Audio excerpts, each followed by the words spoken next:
أعوذ بالله من الشيطان الرجيم بسم الله الرحمن الرحيم أم يحسدون الناس على ما آتاهم الله من فضله رب اشرح لي صدري ويسر لي أمري واحلل عقدة من لساني يفقهوا قولي سبحانك لا علم لنا إلا ما علمتنا إنك أنت العليم الحكيم رب زدني علما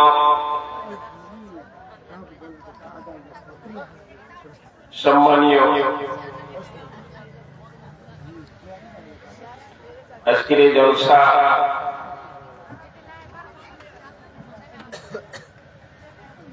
তথা বাহারাবাদ বাদপাড়া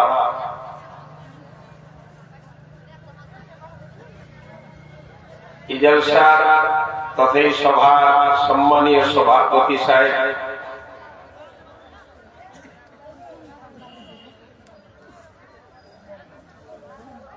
ছোট ভাই মাসা,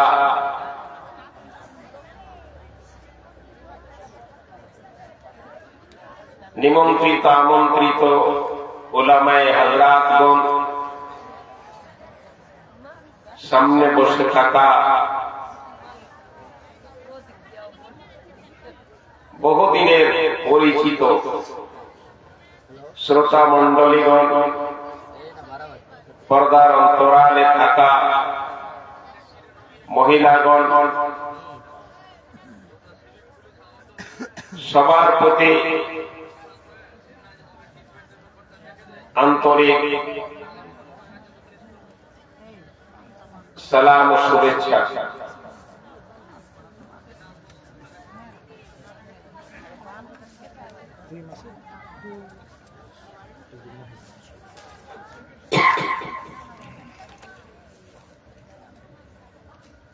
আমি এই গ্রামের জন্য তথা বাহারাবাদ গ্রামের জন্য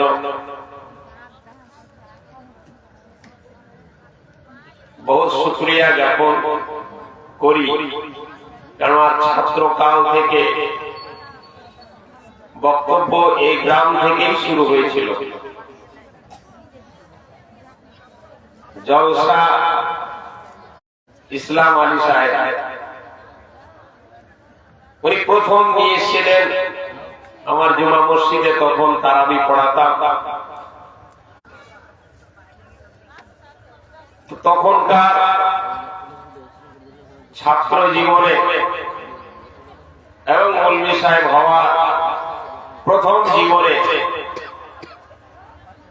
রমজান মাসের জলসাতেও এত বলছিলেন যে দীর্ঘ সময় বসে উনি আমার বক্তব্য শুনেছিলেন। সেই সময়তে আজ থেকে 25, 26, 27, 28 বছর পূর্বে, বয়স তখন হালকা, অত্যন্ত পাতলা, 3 ঘন্টা বক্তব্য দিতাম। জনগণ বাহারাবাদে আনাচে কানাচে সমস্ত জায়গা ভরে যেত। আমার সেই গ্রামের জলসা মনে করে আমি ওই দিকে গাড়ি নিয়ে টান দিয়েছি, দেখছি মহিলা এই দিকে আসে। এইখানে যে বাদপাড়াতে বাহারাবাদেরই লোক রয়েছে, এটা আমার জানার বাইরে ছিল। যাই হোক, সেই ভালোবাসার টানে আপনাদের কাছে আসা, নিশ্চয় আপনাদেরও আমার প্রতি টান কিছু রয়েছে। না হলে এত শীতের মধ্যে বসে থাকতেন না।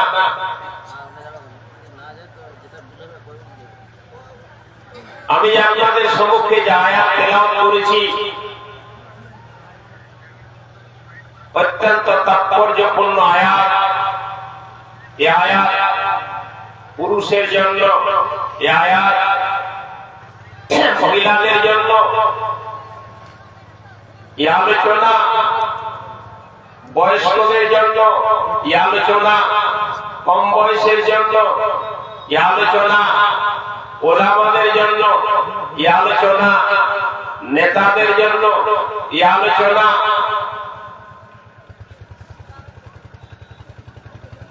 প্রত্যেকটা আধিকারিকের জন্য, এই আলোচনা সবার জন্য অত্যন্ত তাৎপর্যপূর্ণ আলোচনা আপনাদের সম্মুখে কিছুক্ষণ রাখবো ইনশাআল্লাহ। কারণ আমরা বহুত নেকি করি,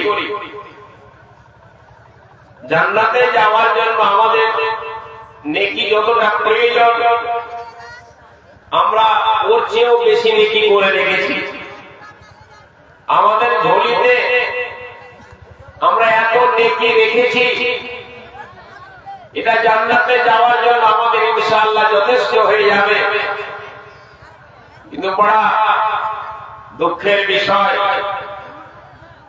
কষ্টের বিষয় যে আমাদের ঝোলি একদিক আমরা ছিদ্র করে রেখেছি, যে ছিদ্র দিয়ে আমাদের সমস্ত নেকি বেরিয়ে যাচ্ছে। যেমন জলের পাত্র বা কলস বলা যেতে পারে, এই কলসকে এত আমরা জল দিয়ে ভর্তি করে রেখেছি যে সকালে জল পান করব, কিন্তু কলসের কলস যে ছিদ্র হয়ে আছে এটা আমাদের জানার বাইরে। সকাল হতে হতে এক বিন্দুও জল কলসের মধ্যে পাওয়া যায় না। ঠিক অবস্থা আমাদের এইরকম হয়ে গেছে। নেকি করে করে আমরা আমাদের নেকির খাতায় জমা রেখেছি, কিন্তু এমন কিছু কাজ আমরা করে বসে আছি যার কারণে আমাদের নেকির খাতা, আমল নামা, নেকির ঝোলা, নেকির ব্যাগ, নেকির পাহাড় সমস্ত আমাদের খালি হয়ে গেছে। এটা আমাদের জানার বাইরে। কোন জিনিস আমাদের নেকিকে খালি করলো, কোন জিনিস আমাদের জান্নাতে যাওয়ার সম্পর্কটুকু নষ্ট করে দিল, সেটা আমাদের কৃতকর্ম, সেটা আমাদের কাজ। যে কাজটা আমরা করে থাকি যার কারণে আমাদের নেকির সমস্ত খাতা খালি হয়ে গেছে। রব্বুল আলামিন বলছেন, আম ইয়াহশুদুনা নাসা আলা মা আতাহুমুল্লাহু মিন ফাদলি। রব্বুল আলামিন তার নবীকে বলছেন, এরে নবী, ইহুদি তোমার সাথে, খ্রিস্টান তোমার সাথে, নাসারা তোমার সাথে এই জন্য দুশ্মনী করে, এই জন্য হাসাদ করে, এই জন্য হিংসা করে। আমার তাআল্লাহ আল্লাহ তাআলা তোমাকে বড় নিয়ামত দিয়েছে। আম ইয়াহশুদুনা নাসা আলা মা আতাহুমুল্লাহু মিন ফাদলি। এ নবী মুহাম্মদ শোনো, আহলে কিতাব তোমার সাথে এই জন্য দুশ্মনী করে, তোমাদের সাথে এই জন্য হিংসা ও হাসাদ করে, কারণ তুমি ইসলামের বড় মত বহুত বড় নিয়ামত রব্বুল আলামিন তোমাকে দিয়েছে। এই হাসাদ করা, এই হিংসা করা, এটা ইহুদিদের কাজ, নাসারাদের কাজ। এই হিংসা ও হাসাদ এখন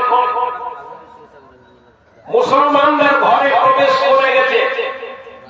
শুধু মুসলমানদের ঘরে নয়, মুসলমানদের গ্রামে, মুসলমানের পাড়াতে এবং মুসলমানের ঘরে ঘরে এই হিংসা ও হাসাদ প্রবেশ করে গেছে।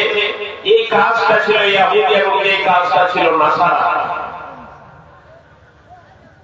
হিংসা ও হাসাদ আজ ঘরে ঘরে প্রবেশ করে গেছে। এই পাশের দোকানদার ওই পাশের দোকানদারের হিংসা করে, এই মাওলানা ওই মাওলানার হিংসা করে, এই ইমাম ওই ইমামের হিংসা করে, এই নেতা ওই নেতার হিংসা করে, বড় ভাই ছোট ভাই হিংসা করে, ইভেন কি বাবা ছেলের প্রতি হিংসা করে, ছেলে বাবার প্রতি হিংসা করে, মা ছেলের প্রতি হিংসা করে, বৌমা শাশুড়ির প্রতি হিংসা করে, শাশুড়ি মা বৌমার প্রতি হিংসা করে। এই কত বড় মারাত্মক জিনিস আমার জানা নাই যে আমি এই সামান্য একটা হিংসা দিয়ে যেটা আমার কোনো লাভ নাই, কারোর প্রতি হিংসা করে কোন যে আপনার লাভ রয়েছে, কেউ করোড়পতি হয়েছে, কেউ লাখপতি হয়েছে, কারো ছেলে চাকরি পেয়েছে, কারো জমিতে ধান বেশি করেছে, আপনার হিংসা করে যে আপনার কিছু লাভ হবে তা কিছু হয় না, কোন লাভ হয় না। হিংসাকারী বিন্দু মাত্র লাভ হয় না, না কোন দুনিয়াতে ক্ষতি হয়, তবে হিংসা করে। এই হিংসা কত মারাত্মক জিনিস। নবী সাল্লাল্লাহু আলাইহি ওয়াসাল্লাম তিনি বললেন, ইয়াকুমুল হাসাদা, এরে আমার উম্মতেরা শুনো, এরে আমার সাহাবীরা শুনো, ইয়াকুমুল হাসাদা, হিংসা থেকে বাঁচো। ফাইনাল হাসাদা ইয়াকুলুল হাসাদা, হিংসা তোমার জীবনের সমস্ত নেকিকে খেয়ে নিবে। ফাইনাল হাসাদা ইয়াকুলুল হাসাদা, হিংসা তোমার জীবনের সমস্ত নেকিকে খেয়ে নিবে। কেমন করে নেকি খাবে? নবী মুহাম্মদ সাল্লাল্লাহু আলাইহি ওয়াসাল্লাম তিনি বলছেন, কামা তাকুলান নারাল হাতাবা, যেমন করে আগুন লকড়িকে খেয়ে নেয়। হিংসা তোমার জীবনে সমস্ত নেকিকে খেয়ে নিবে, যেমন করে আগুন তোমার সমস্ত লকড়িকে খেয়ে নেয়। কিছুদিন আগে আমেরিকা আগুন লাগলো, আগুনের এই শহরটা সবচেয়ে আমেরিকার সৌন্দর্যপূর্ণ শহর, সেই শহরে আগুন লেগে গোটা শহরটাকে তুষরুপাত করে দিল। আগুন কত বিপজ্জনক জিনিস। গ্রামের সমস্ত যদি লোকটিকে এক জায়গায় জমা করানো হয়, তাহলে কয়েক মিনিটের মধ্যে সমস্ত গ্রামের লোকটিগুলো জ্বালিয়ে ছাড়খাড় করে দিবে। গোটা ভারতবর্ষে সমস্ত যদি আগুন লাগিয়ে দেওয়া যায়, গোটা ভারতবর্ষ দিনের মধ্যে গোড়া ছাড়খাড় হয়ে যাবে। নবী সাল্লাল্লাহু আলাইহি ওয়াসাল্লাম তিনি বললেন, এরে আমার উম্মতেরা শুনো, ইয়াকুমুল হাসাদা, হিংসা থেকে বাঁচো। ফাইনাল হাসাদা ইয়াকুলুল হাসানা, হিংসা তোমার জীবনের সমস্ত নেকিকে খেয়ে নেবে। কামা তাকুলান নারাল হাতাবা, যেমন করে আগুন লকড়িকে খেয়ে নেয়। কথা বলছিলাম রে মা, জান্নাতে যাওয়ার জন্য এক আপনার নিকটে নেকি রয়েছে। কিয়ামতের মাঠে রব্বুল আলামিন আল্লাহ নেকি এবং গুনাহকে ওজন করবে। পাল্লা তাজুর এক পাল্লাতে নেকি রাখবে, অপর পাল্লাতে আপনার নেকি রাখবে। নবী মুহাম্মদ সাল্লাল্লাহু আলাইহি ওয়াসাল্লামকে রব্বুল আলামিন তিনি জানিয়ে দিচ্ছেন, এরে আমার নবী, তোমার উম্মতকে জানিয়ে দাও, আন্না মান তাকুলাত মাওয়াজিনুহু, এরে আমার নবী তুমি আমার বান্দা বান্দীদেরকে জানিয়ে দাও, যদি নেকির পাল্লা তাদের ভারী হয়ে যায়, তাহলে সে এর মন পছন্দের জান্নাতে যাবে। নেকির পাল্লা যদি ভারী হয়ে যায়, মন পছন্দের জান্নাতে, যেখানে খুশি সেখানে যাবে, মন পছন্দের জান্নাতে যাবে। নেকির পাল্লা যদি ভারী হয়ে যায়,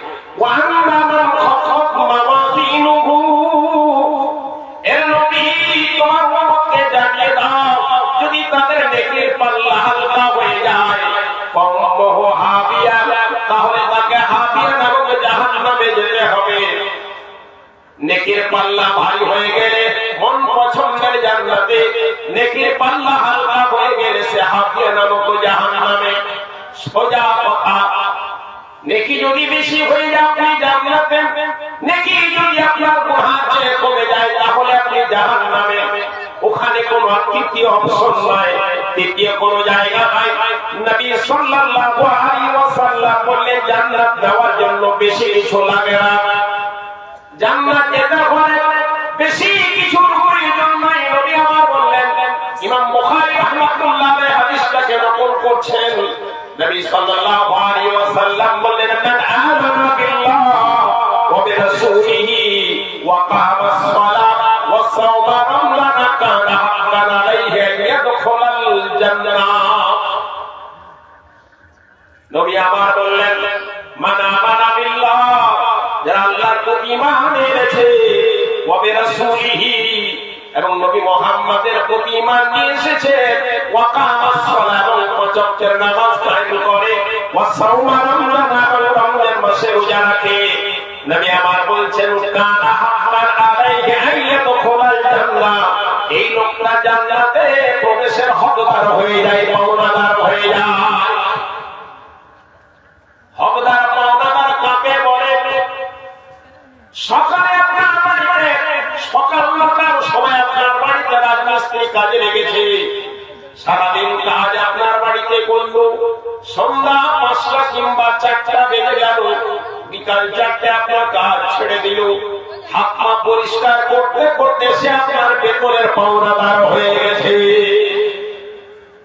1000 টাকা যদি আপনার মজুরি হয়, যখনই তার কাজ সমাপ্ত হয়ে গেল সে 1000 টাকার পাওনাদার হয়ে গেল। রব্বুল আলামিন বলছেন, আমার উম্মতেরা শুনে নাও, মান আমানা বিল্লাহ ওয়া বিরাসূলিহি ওয়া কামাস সালাত ওয়া সাওমা রামাদান কানা হাক্কান আলাইহি আন ইয়াদখুলাল জান্নাহ।